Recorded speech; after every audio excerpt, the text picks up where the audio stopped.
주가는 그대로인데 왜 내 지분은 줄어들까요? 오늘 이 충격적인 질문으로 이야기를 시작하겠습니다. 한국 주식시장의 깊숙한 곳에서 벌어지는 은밀하고도 치명적인 현상, 바로 유상증자 폭탄입니다.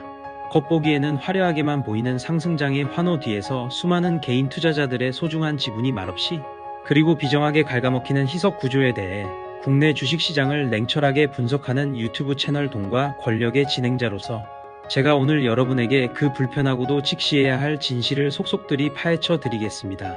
단순히 공포를 조장하려는 것이 아닙니다. 고금리라는 전례 없는 환경 속에서 기업들이 어떤 방식으로 자금을 조달하고 있으며 그 복잡한 구조가 여러분의 투자 포트폴리오에 어떤 파괴적인 영향을 미칠 수 있는지를 심층적으로 분석하고자 합니다. 최근 한국 주식시장은 언뜻 보기에 화랑이라는 표현이 어색하지 않을 정도로 고무적인 분위기를 연출하고 있습니다.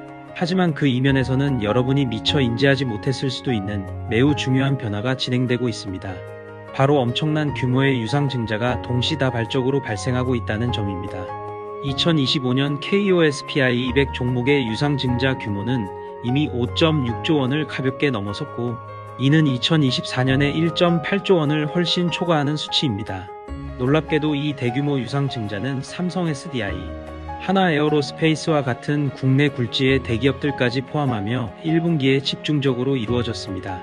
더 나아가 2025년 전체 유상증자 회사 수는 695개사에 달하며 총 발행 규모는 무려 33조 6,957억 원이라는 천문학적인 숫자를 기록했습니다.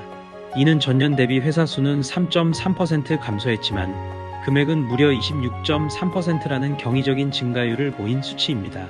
특히 유가증권 시장 KOSPI에서의 유상증자 금액은 16조 8,538억 원으로 전년 대비 98.8%라는 거의 2배에 가까운 급증세를 보였습니다. 이처럼 거대한 자금 흐름과 숫자들, 여러분은 이 숫자들이 과연 무엇을 의미한다고 생각하십니까? 이 숫자들이 여러분의 계좌에 어떤 방식으로, 그리고 얼마나 깊이 영향을 미칠지 한 번쯤은 심각하게 고민해 보셨습니까? 많은 투자자들이 유상증자 소식을 접할 때 그저 악재라는 단순한 프레임으로만 이해하고 단순히 주가가 하락할 것이라고만 막연하게 예측하는 경향이 있습니다. 물론 유상증자 발표 후 주가가 일시적으로 또는 지속적으로 하락하는 경향이 있는 것은 통계적으로도 입증된 사실입니다. 유상증자 관련 부정적 사례를 보면 발표 후 주가가 급락하는 경우가 많으며, 특히 코스닥 상장사의 경우 하한가를 기록하는 사례도 빈번합니다. 일부 기업의 유상증자는 개인 투자자들에게 막대한 손실을 안겨주기도 했습니다. 하지만 제가 오늘 여러분께 강조하고 싶은 것은 단순한 주가 하락을 넘어선 더 본질적이고 구조적인 문제인 바로 지분 희석이라는 개념입니다. 유상증자는 기업이 새로운 자금을 조달하기 위해 새로운 주식을 추가적으로 발행하고, 이를 기존 주주나 제3자 혹은 일반 공모를 통해 배정하는 일련의 과정입니다. 이 과정에서 시장에 풀리는 총 발행 주식수가 필연적으로 늘어나게 됩니다. 문제는 여기에 있습니다. 총 주식수가 늘어나면 기존 주주들이 보유하고 있던 주식의 비중, 즉 기업에 대한 지분율이 상대적으로 낮아지게 됩니다. 기업의 가치가 그대로이거나 오히려 상승했더라도 여러분이 가지고 있는 주식 한 주가 회사 전체에서 차지하는 비중은 줄어드는 것입니다. 이것은 마치 케이크 한 판을 나눠 먹는데 갑자기 새로운 사람들이 더 많이 나타나서 케이크 조각이 더 잘게 나뉘는 것과 같은 이치입니다. 여러분의 조각은 그대로지만 전체 케이크에서 차지하는 비중은 줄어드는 것이죠. 유상증자 방식별 현황을 살펴보면 더욱 흥미롭습니다. 제3자 배정 유상증자 방식이 806건, 17조 8,477억 원으로 전체 금액의 52.94%를 차지하며 가장 큰 비중을 차지했습니다. 이 방식은 특정 제3자에게 신주를 발행하는 것으로 기존 주주의 지배력이 약화될 수 있습니다. 주주 배정 방식은 92건, 11조 9,268억 원 35.42%로 기존 주주에게 우선권을 주지만 결국은 새로운 주식이 시장에 풀리는 것이고, 투자자 입장에서는 추가 자금을 투입하지 않으면 지분 희석을 피할 수 없습니다. 일반 공모 방식은 119건, 3조 9,212억 원 11.64%로 불특정 다수에게 주식을 판매하는 방식입니다. 이 모든 방식이 결국은 시장의 새로운 주식 공급을 늘려 지분 희석을 야기한다는 본질적인 문제에서는 동일합니다. 더욱 심각한 것은 단순히 유상증자를 넘어선 전환사채 시비와 같은 매잔인 증권의 구조입니다.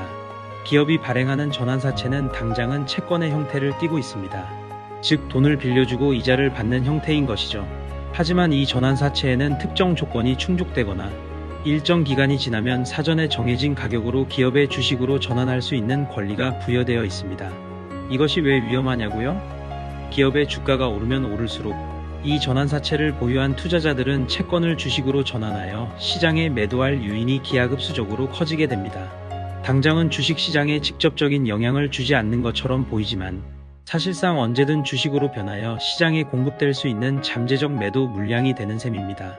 이는 마치 여러분의 투자 포트폴리오 위에 언제 터질지 모르는 시한폭탄을 이고 가는 것과 같습니다. 주가가 상승하는 순간에도 이 전환사채 물량은 끊임없이 주가의 부담으로 작용하며 상승을 억제하는 희석 압력으로 작용하는 것입니다. 주가가 오르면 오를수록 전환사채 보유자들은 더 큰 이익을 위해 주식으로 전환하여 매도할 유인이 커지고 이는 고스란히 주가의 부담으로 작용하는 그야말로 투자자에게 불리한 아이러니한 구조인 것이죠. 왜 이런 복잡하고 투자자에게 불리한 구조가 한국 주식시장에서 반복적으로 그리고 대규모로 나타나고 있는 것일까요? 단순히 기업의 편의성 문제일까요? 아니면 더 깊은 구조적인 원인이 있는 걸까요? 왜 지금 이 시점에 유상증자가 이렇게나 폭발적으로 그리고 대규모로 늘어나고 있는 것일까요? 그 핵심 원인은 바로 고금리 환경이라는 거시 경제적 변화에 있습니다. 지난 몇 년간 전 세계는 역사상 유례없는 저금리 시대를 누렸고 기업들은 저렴한 비용으로 쉽게 자금을 조달할 수 있었습니다. 하지만 이제는 상황이 완전히 그리고 급격하게 바뀌었습니다. 각국 중앙은행들의 기준금리 인상 러시로 인해 기업들의 자금 조달 비용은 천정부지로 치솟았습니다. 과거처럼 은행에서 저렴하게 대출을 받거나 투자자들에게 매력적인 조건으로 회사채를 발행하여 자금을 조달하는 것이 매우 어려워진 것이죠. 회사채 발행 시장은 투자자들의 신용평가에 매우 민감하게 반응합니다.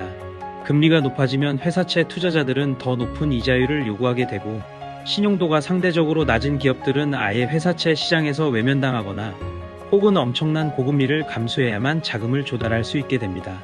이는 기업의 재무 부담을 가중시키고 결국에는 더 큰 위기로 이어질 수 있습니다. 또한 대출 경색은 또 어떻습니까? 은행들은 혹시 모를 경기 침체와 부실, 기업 증가에 대비하여 대출 심사를 강화하고 대출 문턱을 높이고 있습니다. 기업들은 사업 확장을 위한 투자 자금 또는 심지어 운영 자금을 조달해야 하는데도 불구하고 은행권으로부터의 자금 조달이 매우 어려워진 상황에 직면한 것입니다. 결국 이러한 복합적인 요인들로 인해 기업들의 현금 흐름은 크게 악화될 수밖에 없습니다.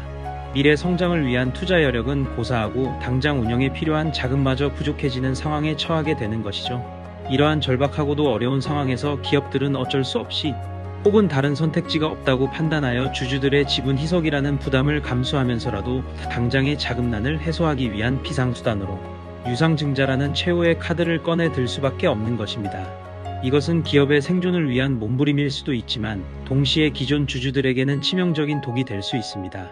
주요 유상증자 기업들을 살펴보면 2025년 상장사 기준 유상증자 금액 상위 기업으로 하나에어로스페이스 4조 2188억 원, 고려아연 2조 8336억 원, SK이노베이션 2조 원, 삼성 SDI 1조 6549억 원, 포스코퓨처엠 1조 1070억 원 등이 있습니다.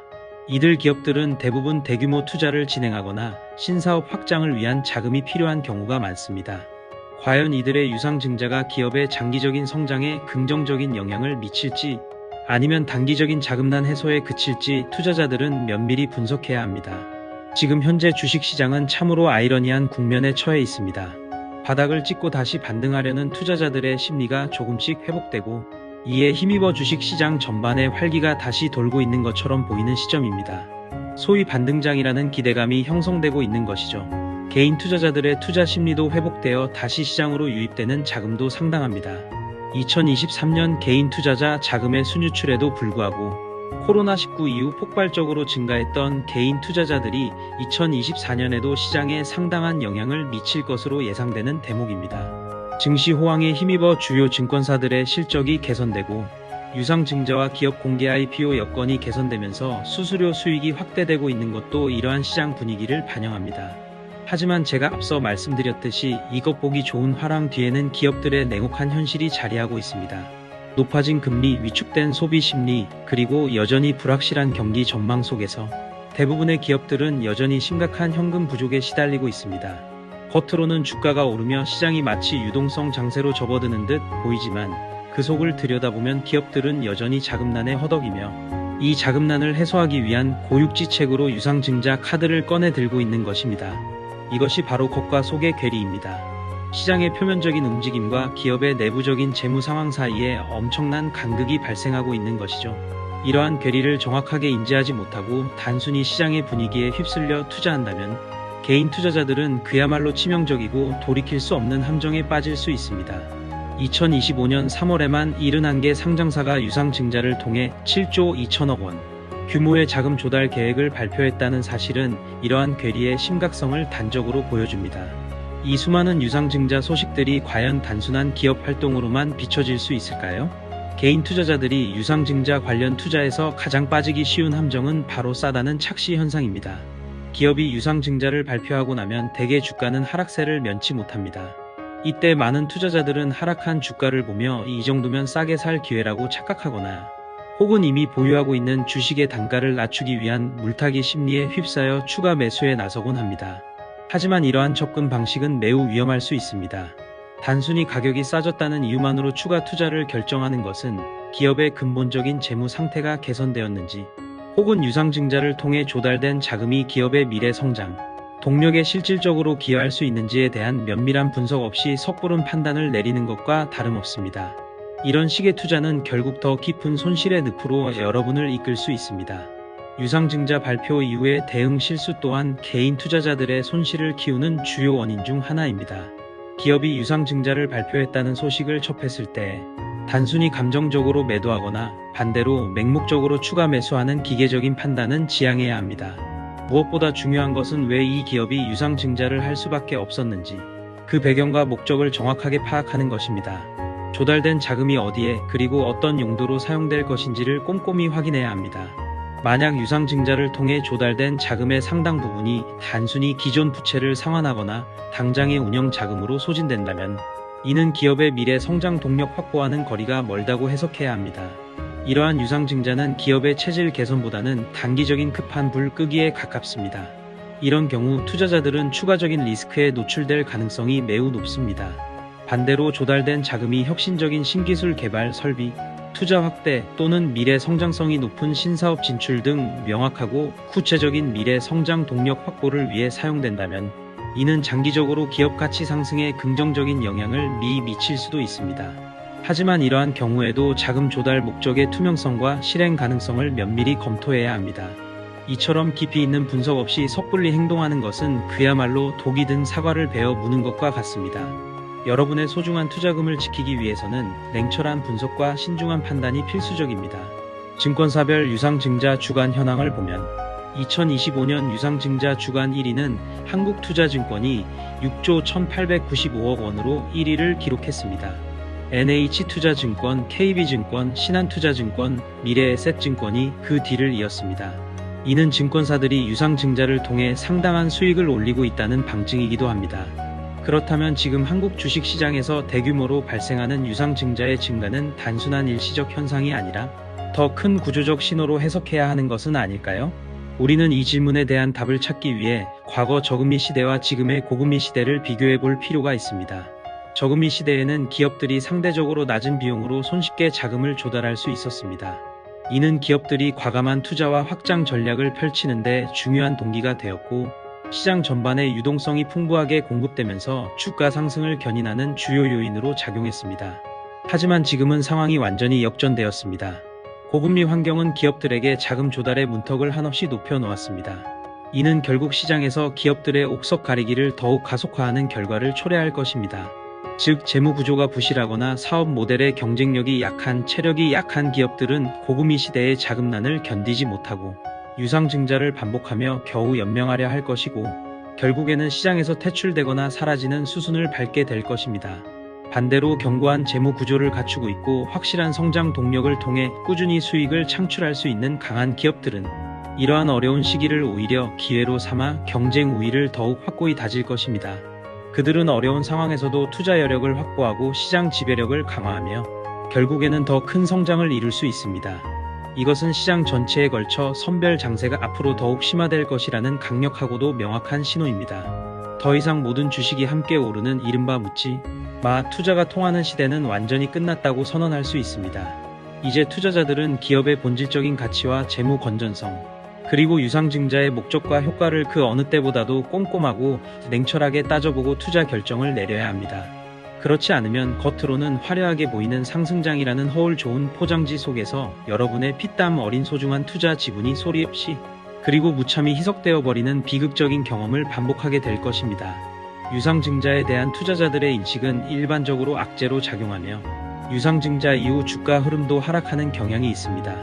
그러나 유상증자의 목적과 세부 사항에 따라 주가 흐름이 달라질 수 있다는 점을 명심해야 합니다. 채무 상환을 위한 유상증자는 주가에 부정적인 영향을 미칠 가능성이 크지만 신사업 투자나 연구 개발을 위한 유상증자는 장기적으로 기업 가치를 높일 수도 있습니다. 따라서 투자 시 자금 조달 목적을 꼼꼼히 확인하고 기업의 재무 상태 및 성장 가능성을 종합적으로 고려해야 합니다. 또한 전반적인 주식 시장 상황과 투자 심리 또한 유상증자 성공에 영향을 미치므로 시장 상황을 항상 주시해야 합니다. 마무리하며 오늘 제가 여러분에게 드리고 싶은 가장 중요하고 핵심적인 메시지는 이것입니다. 주가라는 숫자에만 현혹되지 마십시오. 가격보다 훨씬 더 중요한 것은 바로 지분입니다. 기업에 대한 여러분의 소유권이자 권리인 지분을 보호하는 것이 장기적인 투자 성공의 핵심입니다. 단순히 주가의 등락이라는 숫자만 쫓아가다가는 보이지 않는 희석이라는 치명적인 함정에 빠져 헤어나오지 못할 수 있습니다. 기업의 본질적인 가치와 재무 구조의 견고함, 그리고 유상증자의 배경과 그 자금의 사용처를 꿰뚫어보는 날카로운 통찰력이 그 어느 때보다 절실하게 요구되는 시점입니다. 지금 우리가 목도하고 있는 이 유상증자의 폭발적인 증가는 어쩌면 한국 주식시장의 다음 변곡점을 예고하는 강력한 시작일지도 모릅니다. 이 냉혹하고 변화무쌍한 시장에서 살아남아 성공적인 투자를 이어가기 위한 여러분의 현명하고 전략적인 판단을 진심으로 기대합니다. 다음 영상에서는 이 구조적 변화 속에서 우리가 어떻게 살아남고 더 나아가 어떻게 숨겨진 기회를 포착하여 성공적인 투자를 이끌어낼 수 있는지에 대한 더욱 깊이 있고 구체적인 분석과 실질적인 투자 전략을 제시해 드리겠습니다. 여러분의 소중한 투자 자산을 지키고 불려나가기 위한 정보를 놓치지 않으려면 지금 바로 구독과 알림 설정을 해주십시오. 그리고 오늘 제 이야기에 대한 여러분의 솔직한 생각과 질문을 댓글로 남겨주시면 다음 영상 제작에 적극 반영하겠습니다. 여러분의 참여가 더욱 풍부한 콘텐츠를 만듭니다. 감사합니다.